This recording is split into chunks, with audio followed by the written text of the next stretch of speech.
ठीक है।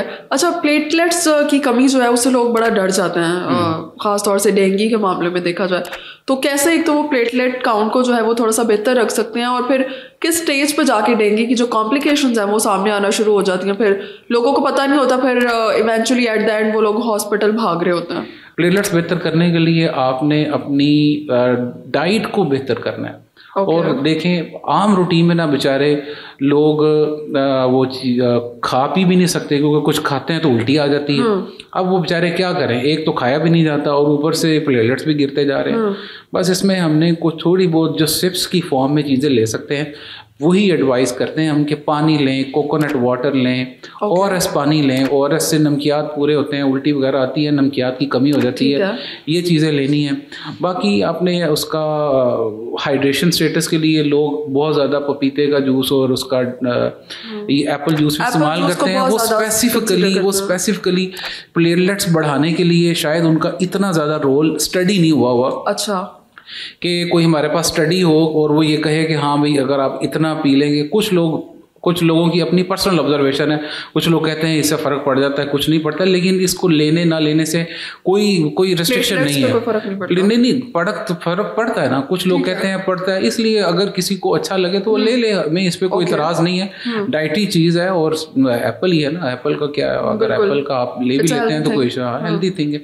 An apple a day keeps the doctor away. Exactly.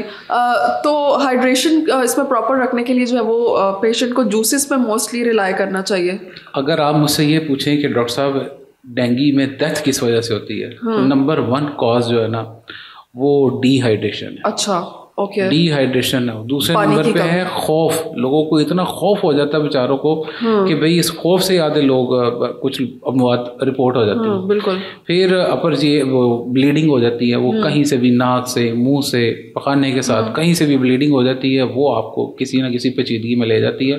ये अमवात है। लेकिन इन सब का ये है कि अगर हम अपना हाइड्रेशन स्टेटस मेंटेन रखें तो इन सारी पेचीदगियों से हमने 2-4 दिन ही तो गुजारने होते हैं पेचीदगियों वाले, उसके बाद तो बॉडी खुद ब खुद मैनेज करना शुरू हो जाती है। ठीक है। तो आपने उन 2-4 दिनों में बॉडी को सपोर्टिव ट्रीटमेंट देना है।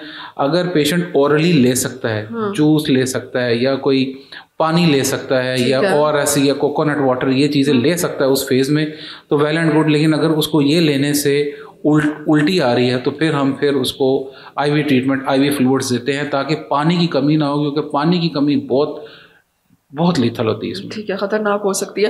अच्छा डॉक्टर साहब, पंजाब में वैसे डेंगू की जो केसेस हैं वो ज़्यादा रिपोर्ट होते हैं, इसके अलावा क्या लगता है आपको, कौन से कोई ऐसी स्पेसिफिक एरियाज हैं जहाँ पर डेंगू जो है वो ज़्यादा खतरनाक हो सकता है? हर वो जगह जहाँ पे सैनिटेशन सिस्टम ख़राब है और पानी खड़ा हुआ है गली मोहल्लों में, वो जगह मुतासर है और वही डेंगू का गढ़ है। ठीक है। और सबसे ज़्यादा जो हमारे अर्बन एरियाज़ हैं, लाहौर, कराची, फैसलाबाद, गुजरांवाला, मुल्तान, ये एरियाज़ ख़ास तौर पे जहाँ पे सैनिटेशन सिस्टम डिस्टर्ब है और कहीं ना कहीं पानी खड़ा होता है, वहाँ पे ही अटैक करता है और वहाँ से फिर इसकी वबा निकलती है और फिर बाद में ये देहातों की तरफ मूव करती है। इसलिए अर्बन एरियाज़ सबसे ज़्यादा इसमें इन्वॉल्व होते हैं और सबसे ज़्यादा रिपोर्ट भी वहाँ पर चीज़ें होती हैं। ठीक है।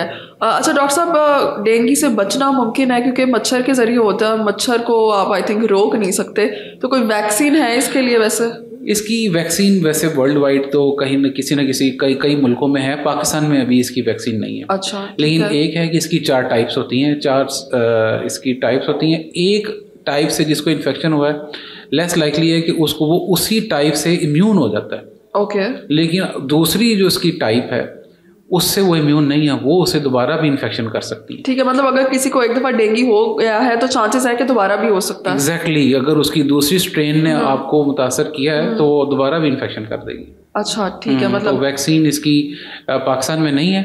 और दूसरा ये एक डेंगू के बाद दूसरा डेंगू हो जाता है कई लोगों को, फिर वो ज़्यादा खतरनाक हो सकता है। ज़्यादा खतरनाक हो जाता है क्योंकि बॉडी ऑलरेडी प्रोन हुई होती है, तो वो ज़्यादा खतरनाक भी हो सकता है। ठीक है। अच्छा डॉक्टर साहब, शुगर के मरीजों के लिए डेंगू की अलामात क्या ज़्यादा स्वेयर हो सकती हैं? वो ज़्यादा इससे जो है उनमें कॉम्प्लिकेशन? शुगर वाले तो बेचारे सबसे ज़्यादा वो वल्नरेबल कम्युनिटी है, क्योंकि शुगर बड़ी होने की वजह से इनकी इम्यूनिटी, कुव्वत मुदाफ़त कम हुई होती है। हर वो मरीज़ जिसकी कुव्वत मुदाफ़त कम है वो चाहे ये शुगर के पेशेंट हैं, चाहे वो जिगर के, चाहे वो गुर्दों के पेशेंट हैं, चाहे वो हार्ट पेशेंट हैं, चाहे वो ओल्ड एज में वैसे ही इम्यूनिटी कम हो जाती है। हर वो बंदा जो कमज़ोर है वो बहुत जल्दी मुतासर हो जाता है इससे।